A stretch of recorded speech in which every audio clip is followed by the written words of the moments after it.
Hey, salut! Alors, dans cette deuxième vidéo, on va repartir un petit peu de la position de la première vidéo où on a mis en route tout le système et je vais vous montrer comment régler le son sur sur les retours de scène et puis dans le couloir. Ça se passe où? Vous vous rappelez, on avait fait notre vue avec les pistes qui étaient nécessaires pour ce matin, ou voilà la période à laquelle vous voulez projeter. Et on était sur cette vue générale, un peu grise comme ça, c'est cette couleur grise, ça veut dire que c'est la vue générale, c'est le volume qui va sortir, général ici, qui va sortir dans les 4 haut-parleurs de la salle, les 4. Ils sont où? Là, 1, 2, 3 et 4. Si par contre vous voulez du son dans cette colonne là derrière, c'est le retour de scène qu'on a appelé colonne Bose. Vous devez venir sur la console ici, sous Général. Je clique, trop vite. Je clique, là, on a toute une liste. On a le général, et on a le fameux Bose scène, et ensuite Bose couloir et rec. Donc ça, c'est des noms qui sont attribués à la vue base easy. Hein. Ça se trouve, si vous n'avez pas chargé la base easy, ça se rappellera différemment ou ça ne s'appellera pas du tout. Donc là, c'est vraiment lié à la base easy config 1 qu'on a chargé, que ici, ça s'appelle Bose scène. Je peux venir ici, Bose scène, et je retrouve toutes mes pistes, chair, voix, voix bleue, piano, ordinateur. Ou si je veux toutes les voix, je vous rappelle ici dans All, tac, on a toutes les vues. Et ici, je gère le niveau que je veux avoir de certains micros dans le retour. Tic, je peux monter, je peux monter.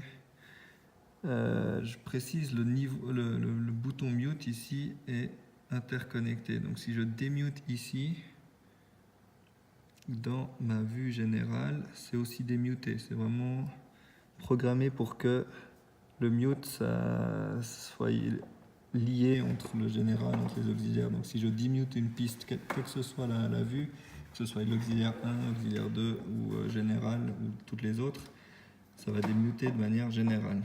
Ça c'est important à savoir.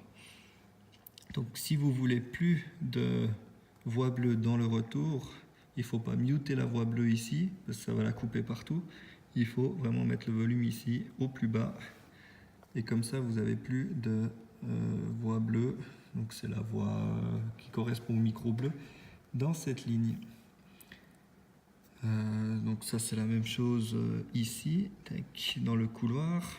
On a exactement la même chose. À la différence près que on a ce petit réglage ici, post-fader, qui est enclenché. Post-fader ici, ça veut dire que le niveau que vous attribuez ici sera aussi dépendant du niveau qui est là déjà réglé dans le général. Donc ça veut dire que si ici la voix piano, elle est par exemple complètement au plus bas, vous aurez beau faire ce que vous voulez dans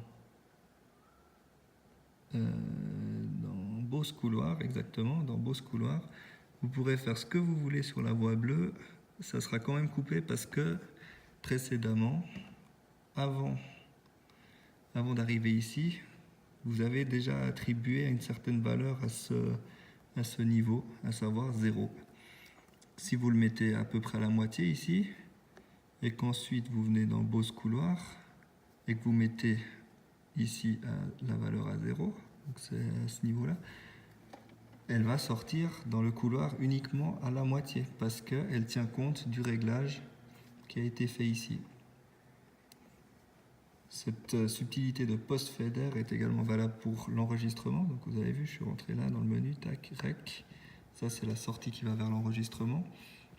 Donc l'idée de base, c'est que si vous voulez quelque chose soit dans le couloir, soit dans l'enregistrement, c'est de mettre simplement ici à 0 et de partir du principe que c'est le réglage de la grande salle du général qui vaut pour l'enregistrement et pour le couloir.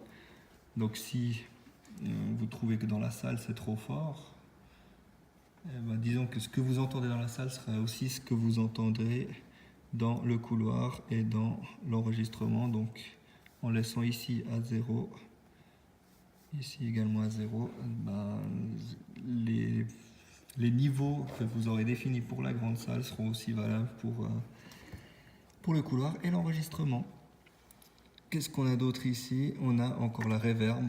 Et là, également en post-fader. Donc si vous voulez de la reverb sur un de vos éléments, les différentes voix, mettez ici à 0. Ça vous donnera de la reverb que vous pouvez venir ensuite dans le général. Vous avez la piste reverb ici. Et ben vous gérez ensuite le volume général de la reverb de toutes les différentes pistes ici. Voilà, donc là on a vu comment gérer le volume des différentes sorties, que ce soit le volume dans la grande salle, donc c'est ici qu'on gère ça, tac tac, que ce soit le volume du Bose de scène qu'il aura fallu d'abord allumer, et dans le couloir, et dans les enregistrements. Suite au prochain épisode, à plus, ciao!